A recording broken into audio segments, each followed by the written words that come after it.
जी अस्सलाम वालेकुम। मैं दोस्तों आज प्रॉपर्टी से रिलेटेड कुछ बातें करना चाहता था जो कि जनरल पब्लिक के लिए बड़ी ज़रूरी हैं। इसमें बेसिकली तो ये है कि हमें प्रॉपर्टी कैसे ख़रीदनी चाहिए, और अगर हम प्रॉपर्टी का बिज़नेस करना चाहते हैं तो हमें मेरे सजेशन के मुताबिक, जितनी मेरी इल्म के मुताबिक, कुछ चंद एक गुजारिशात हैं। प्रॉपर्टी सोसाइटीज़ की भी होती हैं, सोसाइटी में भी सेल परचेज़ होती है, जिसमें इसके अलावा प्रॉपर्टीज़ रजिस्ट्री वाली भी होती हैं। और इसके साथ साथ ये जो एग्रीकल्चर लैंड है, और इसके अलावा जो आप हाउसिंग सोसाइटीज़ में आप जो होते हैं प्रॉपर्टी ख़रीदते हैं, मुख्तलिफ़ हाउसिंग सोसाइटीज़ में DHA हो गया, बहरिया हो गया, इस तरह से दूसरी जो हाउसिंग सोसाइटीज़ होती हैं, इनमें से कुछ LDA से अप्रूव्ड होती हैं और कुछ LDA से अप्रूव्ड नहीं होती है, सिर्फ प्राइवेट हाउसिंग सोसाइटी होती हैं। और जो प्राइवेट हाउसिंग सोसाइटीज़ हैं, इनमें तो मेरा नहीं ख्याल कि इन्वेस्ट करना चाहिए अनटिल और अनलेस जो आप देख रहे हैं कि वो जो प्राइवेट सोसाइटी वाला है उसका ऑलरेडी आपने कोई प्रोजेक्ट विज़िट किया हो, या ऑलरेडी कोई प्रोजेक्ट उसने डिलीवर किया हो। जबकि LDA से जो अप्रूव्ड सोसाइटीज़ होती हैं, इनमें आप अच्छा जो है, अगर एक, क्योंकि LDA के पीछे एक गवर्नमेंट का इदारा है, तो इस हवाले से आप LDA में आप इन्वेस्टमेंट कर सकते हैं, DHA में इन्वेस्टमेंट कर सकते हैं। इनमें आपको जो है ना फ्रॉड धोखाधड़ी का काम कम होगा, क्योंकि LDA में भी जब अब इन्होंने LDA में भी ट्रांसफ़र प्रोसीजर सिंपल कर दिया हुआ है कि दोनों पार्टियां जाती हैं जिसके नाम एग्जम्प्टेड प्लॉट होते हैं, अलॉटेड प्लॉट होते हैं, ऑक्शन प्लॉट होते हैं। ये एग्जम्प्टेड प्लॉट वो होते हैं जो आप अपना कुछ लैंड दे के तो आपको एग्जम्प्ट हुए होते हैं। ऑक्शन होते हैं कि जनरल ऑक्शन में LDA आप वहाँ पे जाते हैं और आप ऑक्शन में बोली देते हैं। और अलॉटेड होते हैं जो कि मुख्तलिफ़ ये अलॉट किए जाते हैं, मुख्तलिफ़ डिपार्टमेंट्स के लोगों को सरकारी मुलाजमों को अलॉट किए जाते हैं। तो LDA में सिंपल यही होता है कि आप जो है ट्रांसफ़र के लिए आप ट्रांसफ़र सेट होता है, उसमें आपको जो होता है कि तमाम डॉक्यूमेंट्स जो होते हैं आमने सामने, वो जो एक ट्रांसफ़र सेट में कंप्लीट होता है उसके भी उसमें आपको जो ड्यूज़ होते हैं आपने देखने होते हैं कि ये ड्यूज़ इसके तमाम क्लियर हैं, जो इसके डेवलपमेंट चार्जेस हैं वो दे दिए गए हैं। अगर ड्यू और इसके अलावा कोई और मज़ीद ड्यूज़ तो नहीं है, इसके डेवलपमेंट चार्जेस मज़ीद तो नहीं है। अगर उसके और फिर आपकी एक आपस में अंडरस्टैंडिंग होती है कि मज़ीद बाकी के डेवलपमेंट चार्जेस किसने देने हैं। और नॉर्मली तो यही होता है कि सारे डेवलपमेंट चार्जेस और सारे ड्यूज़ क्लियर करके ही जो LDA का प्लॉट जो है ना आगे ट्रांसफ़र होता है, जिसके बगैर तो नहीं होता है। तो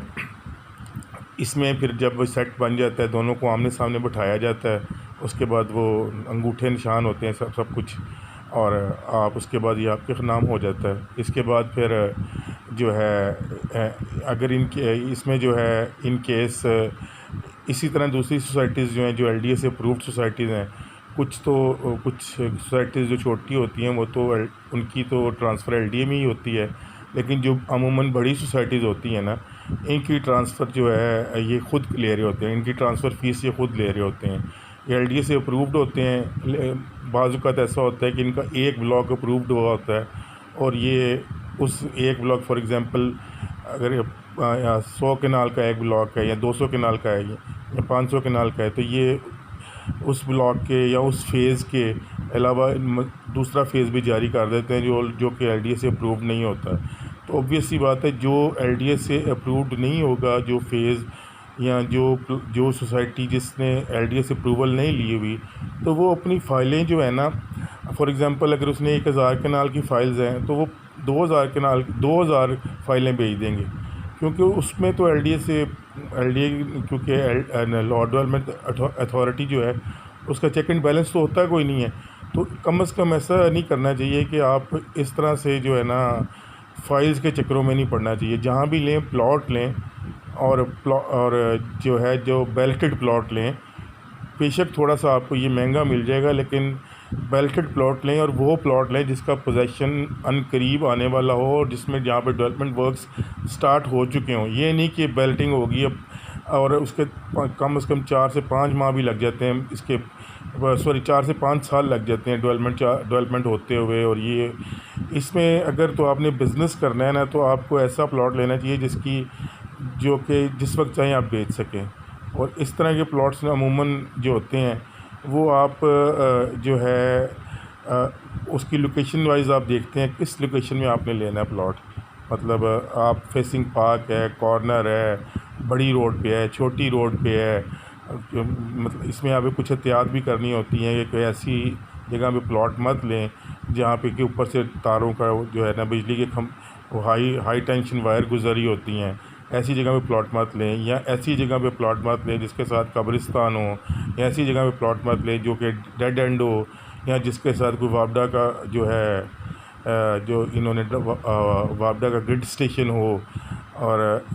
इन जगहों को अवॉइड करें और बिल्कुल बैक पे जाके भी प्लॉट ना लें कि बहुत सस्ता मिल रहा है, क्योंकि कहते हैं ना वो सस्ता रोए बार बार। तो वो जो होता है ना, आप एक चीज़ शायद सस्ती ले तो लेते हैं लेकिन उसको बेचना काफ़ी मुश्किल हो जाता है। तो सोसाइटी में जो ये एहतियात जो करनी है ना सोसाइटी में, आपने प्राइवेट सोसाइटी में अगर लेना है आपने, तो क्योंकि प्राइवेट सोसाइटी में तो वो रजिस्ट्री प्लॉट होते हैं, आपने उनसे कहना है जी आप इसका फ़र्द जो है ना, अपनी ज़मीन का रकबे का जो फ़र्द है वो आपके कितना आपके पास लैंड है आप हमें बताएं। आप ये जो हमें प्लॉट दे रहे हैं इसकी आप मुझे रजिस्ट्री मेरे नाम करवाएं। उस रजिस्ट्री के लिए आपको वो जाके पटवारी से वो आपको ये जो ज़मीन बताएंगे जी इतना लैंड हमारे पास है, तो आप उसको जाके वेरीफाई कर सकते हैं पटवारी से। और फिर आप इनसे डिमार्केशन लें, इनसे कहें जी हमें एक लैंड का जो है जो नंबर्स लगे हुए हैं आप इसकी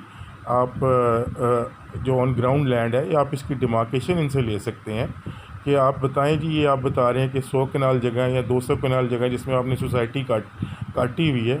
तो आप मुझे हमें इसकी डिमार्केशन दें। और आपने जब पटवारी से जाके पता करना है तो आपने ये भी देखना है कि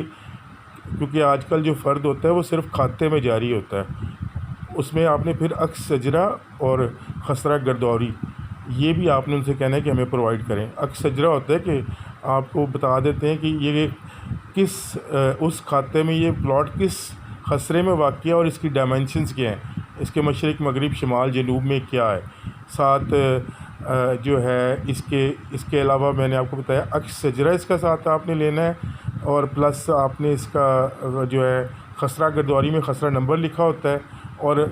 फ़र्द आपने लेना है कि उस पर पता चल जाता है कि आया ये लैंड जो है ना इनका इतना रकबा है भी। और फिर ये पता करना है कि इसके ऊपर कोई बार तो नहीं है, इसके ऊपर मतलब इसके ऊपर कोई लोन तो नहीं लिया गया, इसके ऊपर कोई स्टे तो नहीं है। ये उन रजिस्ट्री से ताल्लुक़ जो ज़मीनी है ना जिनका, ये उससे रिलेटेड मैं बात कर रहा हूँ। इससे पहले जो मैंने बात की थी वो जो थी ना जो सोसाइटीज़ जो LDA से अप्रूव्ड सोसाइटीज़ होती हैं,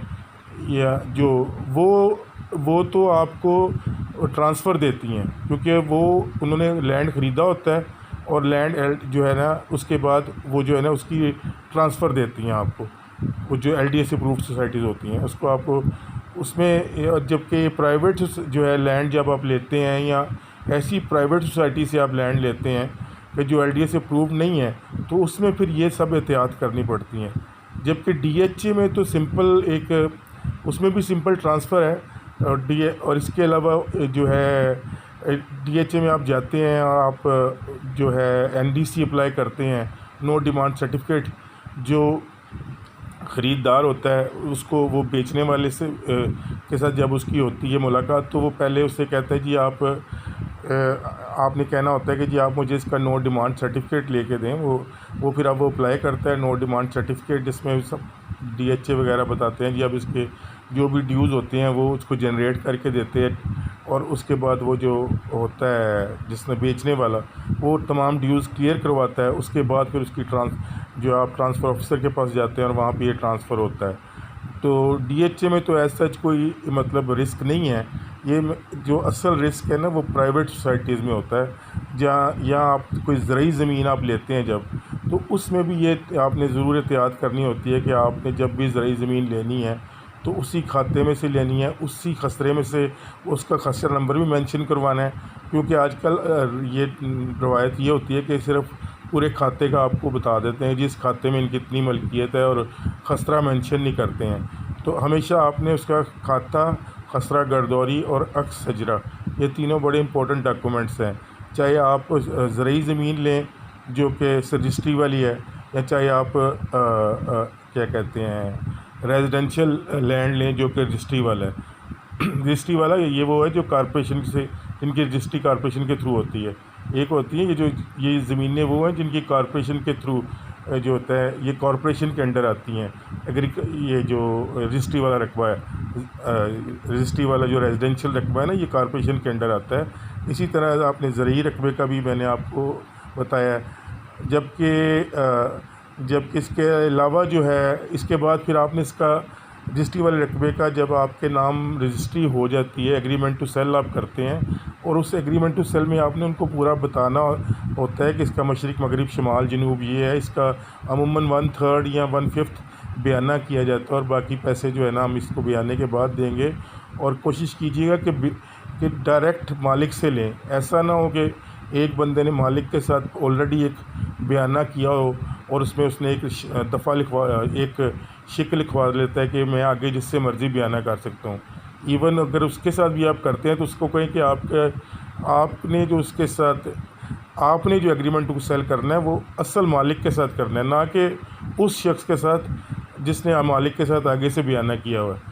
क्योंकि अदरवाइज़ बाज़ का तो होता है कि असल मालिक बाद में मुकर जाता है। और इसी तरह पावर ऑफ अटॉर्नी पे अगर कोई प्लॉट बेच रहा है ना, तो आपने जाके पहले वेरीफाई करवाना है कि ये पावर ऑफ अटॉर्नी इंटैक्ट है। अगर किसी को पावर ऑफ अटॉर्नी दी है तो क्या ये इंटैक्ट है। और अगर आपने पावर ऑफ अटॉर्नी पे कोई प्लॉट ख़रीदना है,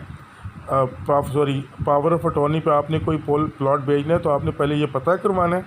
और अगर कोई आप चाह रहे हैं कि प्लॉट ख़रीदें पावर ऑफ अटॉर्नी पे और आप अभी रजिस्ट्री नहीं करवाना चाहते,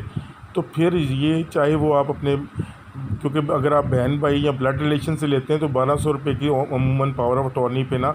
आप उससे वो ले सकते हैं। आप उससे पावर ऑफ अटॉर्नी में आपने ये चीज़ ज़रूर लिखवानी है। ये power of attorney act 48B के तहत ये लिखवाना लाजमी है कि आपने इनसे पूरे पैसे दे दिए हैं और इनसे कब्ज़ा ले लिया है। क्योंकि ये जो पावर ऑफ अटॉर्नी होती है ना, जिसमें आप पावर ऑफ अटॉर्नी के थ्रू ख़रीद रहे हैं किसी से, तो मतलब वो आपको पावर ऑफ अटॉर्नी दे रहा है कि आप, तो फिर आपने उससे ये चीज़ लिखवानी है कि इसमें ये लिखें साथ, और साथ में एक एग्रीमेंट टू सेल भी लिखवाना है कि मैंने इस बंदे को पूरे पैसे दे दिए हैं और इससे कब्ज़ा ले लिया। और साथ पावर ऑफ अटॉर्नी में भी ये चीज़ मेंशन करवानी है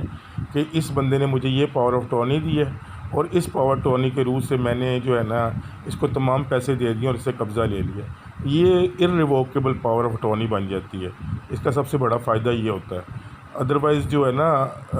जो पावर ऑफ अटॉर्नी वो जब चाहे उसको रिवोक कर सकता है, उसको ख़त्म कर सकता है। जो पावर ऑफ अटॉर्नी जिसमें सिर्फ सिंपल ये लिखा हो कि ये एक जनरल पावर ऑफ अटॉर्नी होती है और एक स्पेशल पावर ऑफ अटॉर्नी होती है। स्पेशल पावर अटॉर्नी जो होती है ना, वो एक किसी ख़ास काम के लिए कि मेरी जगह ये बिजली का मीटर लगवा दे, गैस का मीटर लगवा दे, या किराया इकट्ठे कर ले, ऐसी पावर ऑफ अटॉर्नी को रजिस्टर्ड करवाना ज़रूरी नहीं होता। लेकिन जब आप जनरल पावर ऑफ अटॉर्नी देते हैं जिसमें आप उस काम से रिलेटेड तमाम उसको ये मतलब एक प्लॉट की पावर ऑफ अटॉर्नी है, तो इसको ये जो है ना उसमें आप देते हैं कि इसको बेच दे, इसको हिबा कर दे, इसको मतलब उसको तमाम उसको इख्तियारात दिए जाते हैं कि अगर इससे रिलेटेड कोई केस है तो उसकी पैरवी करे। मतलब इसमें तमाम इख्तियारात उसको दिए जाते हैं, यानी जिसमें कोई ट्रांजैक्शन इन्वॉल्व होती है, ऐसी ट्रांजैक्शन जिससे राइट एक बंदे से दूसरे बंदे को ट्रांसफ़र हो रहा हो, उसको जनरल पावर ऑफ अटॉर्नी में उसको फिर रजिस्टर करवाना पड़ता है रजिस्ट्रार के पास जाके।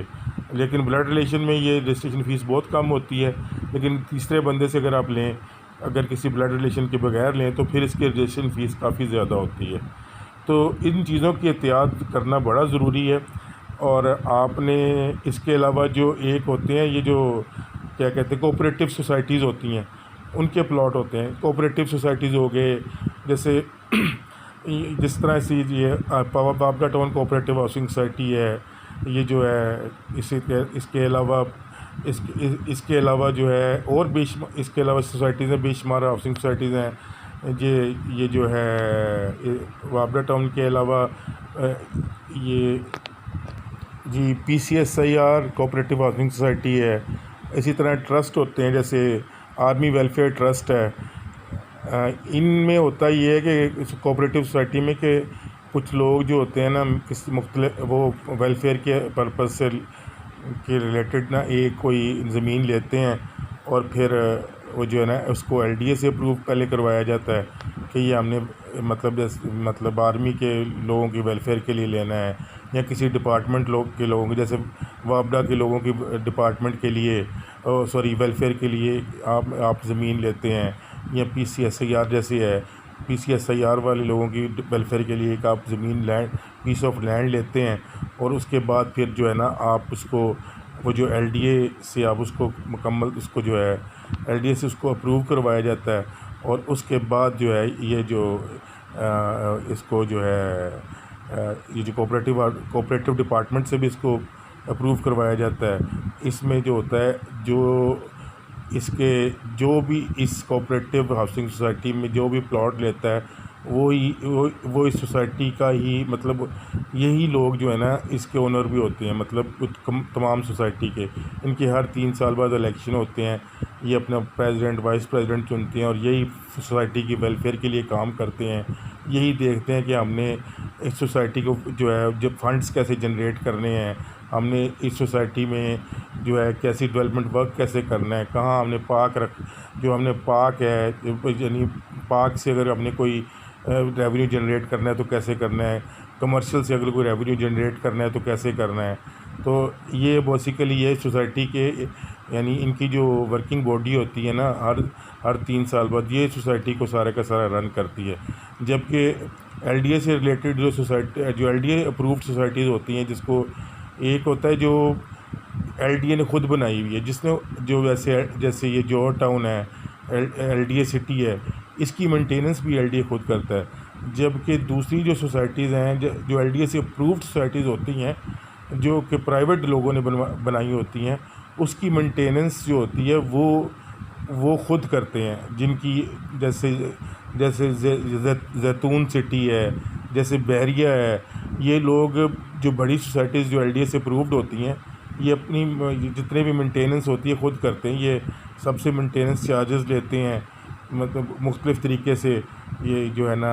कि हर घर के मेंटेनेंस चार्जेस होते हैं। बाद बिजली भी इन्होंने खुद प्रोवाइड की होती है, गैस सुई गैस वो, तो इस तरह से ये जो है ना अपना काम करते हैं। तो ये तो था कोऑपरेटिव हाउसिंग जो सोसाइटीज़ हैं। इसके बाद मैंने आपको वो भी बता दिया रजिस्ट्री रकबे वाले का। इसके बाद जो है मैं डीएचए के हवाले से जो है आपकी करते हैं कि जैसे डीएचए में मैंने आपको बताया कि किन किन चीज़ों को एहतियात करनी चाहिए कि डीएचए में आपने जब भी ख़रीदना है प्लॉट या आपने कोई घर ख़रीदना है तो आपने पहले उसका कंप्लीट वेरिफिकेशन करवानी है। मालिक से कहना है कि भाई इसका एनडीसी जो है ना जब वो एनडीसी अप्लाई करता है तो एनडीसी मिलता ही तभी होता है जब वो तमाम ड्यूज़ क्लियर हुए हों उसके। अगर उसके तमाम ड्यूज़ क्लियर नहीं हुए होंगे तो फिर एनडीसी इशू नहीं होता। उसके बाद फिर आप ट्रांसफ़र फ़ीस देते हैं, मेंबरशिप फ़ीस देते हैं और फिर जाके जो है ना ये आपके हक़ में ट्रांसफ़र होती है और फिर उसके 1 से 1.5 माह के अंदर वो आपको अलॉटमेंट लेटर भी जारी कर देते हैं। आप ऑलमोस्ट तमाम जो है इसका प्रोसीजर जो है ना इन तमाम और ये सबसे जो ज़रूरी चीज़ है ना इसकी, ये तो मैंने आपको बताया ना ट्रांजैक्शन प्रोसीजर। जब भी आप जाएं तो फ़िज़िकल विज़िट ज़रूर करें। जब भी किसी चीज़ को लेना हो आपने उस जगह का फ़िज़िकल विज़िट ज़रूर करना है। कि ये नहीं कि वहाँ पे